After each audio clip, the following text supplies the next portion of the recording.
Hello friends, welcome to SSC coaching centre. दोस्तों, आज के वीडियो में गणित के इंपॉर्टेंट क्वेश्चन है, पूरा वीडियो देखिएगा। चलिए स्टार्ट करते हैं। पहला क्वेश्चन है, एक गांव में 30% लोग शिक्षित हैं। यदि गांव की कुल जनसंख्या 6600 है तो अशिक्षित लोगों की संख्या बताओ। देखिए, गांव की जो जनसंख्या है वो है 6600। ये जो 6600 जनसंख्या है ये अपने आप में 100% होगी। ठीक है, कोई भी गांव हो उसकी जनसंख्या चाहे जितनी भी हो वो अपने आप में 100% होगी। अब इस 100% में से 30% लोग शिक्षित हैं। शिक्षित का मतलब है पढ़े लिखे हैं। ठीक है, शिक्षित का मतलब पढ़े लिखे हैं। अब 30% शिक्षित हैं तो अशिक्षित कितने होंगे, अनपढ़ कितने होंगे भाई? 70% होंगे अनपढ़। ठीक है भाई, 100% में से जब 30% शिक्षित हैं तो 70% अशिक्षित होंगे। ये बात तो आपकी समझ में आ गई। अब आपके पास 100% का मान कितना है? 6600 है। ठीक है, 100% का मान 6600 है। आपसे अशिक्षित लोगों की संख्या पूछ रहा है। देखिए, आपके पास 100% का मान कितना है? 6600 है। और जो अनपढ़ लोग हैं, अशिक्षित लोग हैं, वो निकाल लेते हैं। वो कितने? 70%। तो टोटल जनसंख्या 6600 है, इसमें से 70% अनपढ़ हैं, तो इसका हम 70% निकाल लेंगे। परसेंट का मतलब बटे में 100। 0 से 0 गया, 0 से 0 गया। 7 का 0 मल्टीप्लाई करेंगे, 0 रहेगा। 7 छिंग 42 का 2, कैरी का 4 रहेगा। 7 छिंग 42 और कैरी का 4, 46। यानी कि 70% का मतलब है 4620 लोग अशिक्षित हैं। 6600 में से 4620 अशिक्षित हैं। 4620 देखो किसमें? 4620 सी ऑप्शन में दिया गया। ये आपके प्रश्न का बिल्कुल सही जवाब है। अगर वो शिक्षित लोगों की संख्या पूछता, शिक्षित पढ़े लिखे की, तो 6600 का हम क्या करते? 30% निकालते, क्योंकि 30% ही तो पढ़े लिखे हैं। परसेंट का मतलब बटे में 100। 0 से 0 गया, 0 से 0। 3 का 0 में करेंगे मल्टीप्लाई, 0। 3 छिंग 18 का 8, कैरी का 1। 3 छिंग 18, कैरी का 1, 19। यानी कि 1980 शिक्षित हैं, यानी कि पढ़े लिखे हैं। लेकिन हमसे तो अशिक्षित की बात पूछा था, तो अशिक्षित कितने भाई? अशिक्षित हैं, अशिक्षित आपके 4620। सभी को समझ में आ गया। अब देखेंगे अगला प्रश्न। अगला प्रश्न है, यदि किसी विद्यालय में 70% लड़के हैं और लड़कियों की संख्या 504 है तो लड़कों की संख्या बताइए। देखिए, यहां पे मैं आपको बता दूं, कोई भी विद्यालय है उसमें जो भी बच्चों की संख्या होगी वो अपने आप में 100% होगी। ठीक है, अपने आप में कितनी रहेगी? वो 100% है ना। इस 100% में से उसने बोल दिया है कि 70% लड़के हैं। जब 70% लड़के हैं तो लड़कियों की संख्या भाई कितनी होगी? 30% होगी, तभी तो दोनों मिला के 100% होगा। अब 30% लड़कियों की संख्या है, जबकि लड़कियों की संख्या कितनी है? 504। तो 30% की वैल्यू 504 के बराबर होगी। आपको निकालना है पूरा 100% का मान। लड़कों की संख्या पूछ रहा है, लड़कों की संख्या कितनी है भैया? 70% है। चाहो तो 70% निकाल लो, चाहो तो 70% निकाल लो सीधा, चाहो तो पहले 100% का मान निकाल लो फिर 70% निकाल लेना। जब 30% की वैल्यू 504 है तो 70% की कैसे निकालेंगे? इस 30 से 504 में डिवाइड कर देंगे। हमें 70% का मान चाहिए, लड़कों की संख्या पूछा है जो कि 70% है, तो सीधा यहीं पे 70 से हम मल्टीप्लाई कर देंगे। क्लियर है? बस कटा लीजिए, आपका आंसर आ जाएगा। देखो, 0 से ये 0 कट जाएगा, 3 से इसे कटाऊंगा, 3 एक कम 3, 2 बचेगा 20, 3 छिंग 18, 2 बचेगा 24, 3 अट्ठे 24। 7 का मल्टीप्लाई कर दो, 7 अट्ठे 56 का 6, कैरी का 5, 7 छिंग 42, 42 से 5 जोड़ देंगे 47, कैरी का 4, 7 एकम 7 4 11, यानी कि 1176। लड़कों की संख्या कितनी हो जाएगी? 1176 हो जाएगी। अब 1176 आपके सी ऑप्शन में है। अब आप यहां पे दूसरे तरीके से भी निकाल सकते थे कि 30% की वैल्यू आपकी 504 है। पहले आप क्या करते? 100% का मान निकालते, यानी कि 30 से इसमें आप डिवाइड करोगे और 100% का मान निकालने के लिए 100 से मल्टीप्लाई करोगे। फिर यहां पे ये 100% हो गया। अब इसका हम 70% निकालेंगे, जो कि लड़के 70% है, तो 70 निकालेंगे, परसेंट का मतलब बटे में 100, तो 100 से 100 कट जाएगा।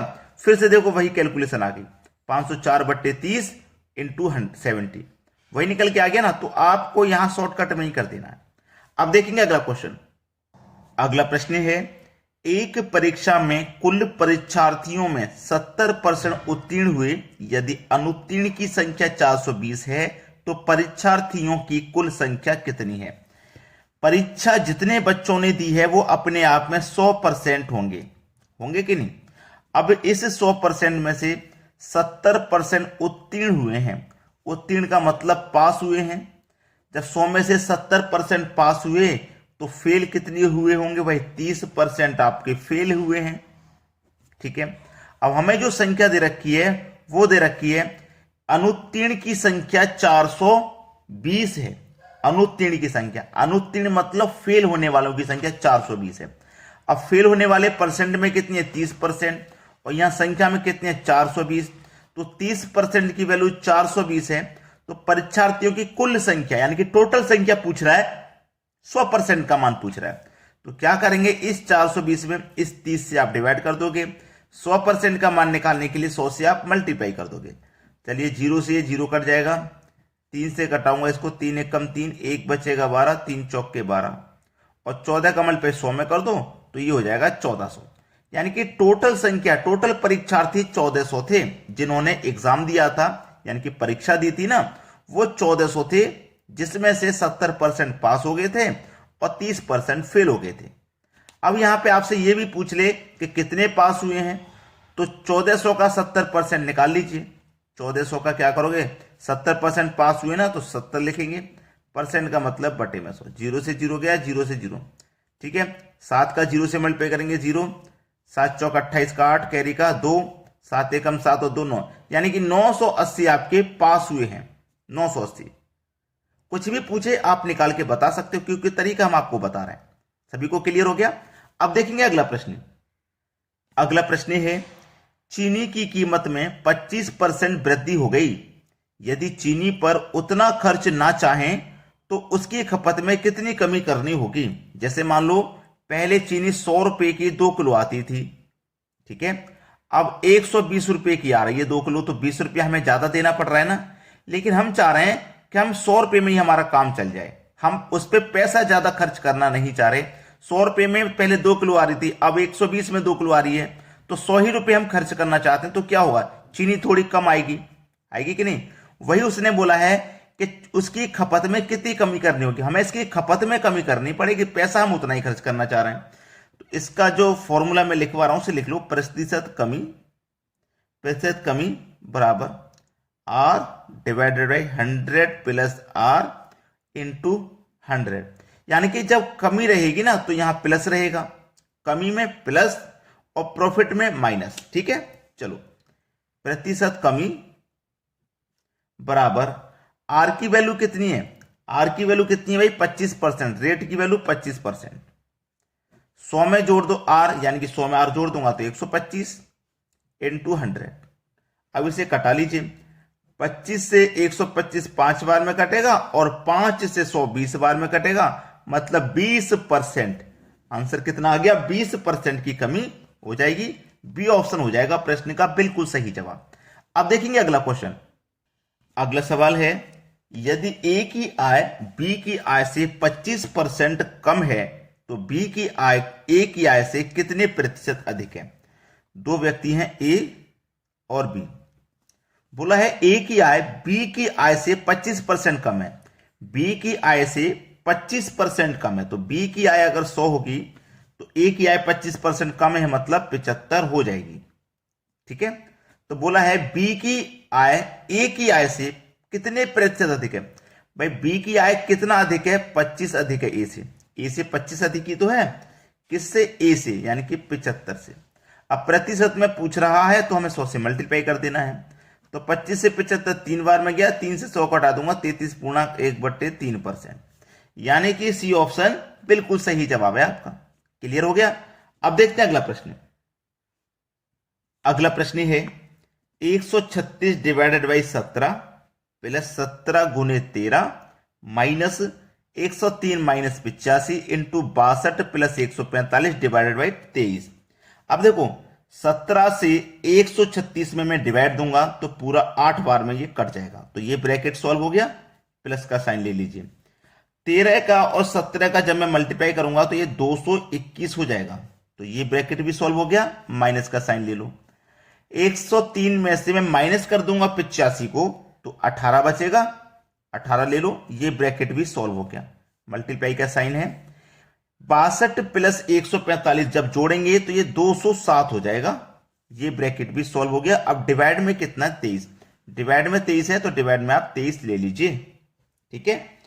अब 8 और 221 को जोड़े लीजिए और यहां पे इन दोनों का मल्टीप्लाई कर लीजिए। तो सबसे पहले मैं क्या करता हूं कि 23 से अगर 207 को मैं कटाता हूं तो ये 9 बार में कट जाएगा, 9 बार में कट जाएगा कि नहीं। और 9 का 18 का मल्टीप्लाई करेंगे और इन दोनों को हम जोड़ेंगे। तो चलिए 8 प्लस 221 बोर्ड मास के अकॉर्डिंग चलते हैं तो जोड़ेंगे बाद में, पहले मल्टीप्लाई होगा, ठीक है। 18 निम्मा 162। अब जोड़ लेंगे 8 और 221 तो ये हो जाएगा 229, माइनस कर देंगे इसमें से 162। तो चलो माइनस कर दीजिए भाई, 9 में से 2 जाएगा 7 आ जाएगा, ठीक है।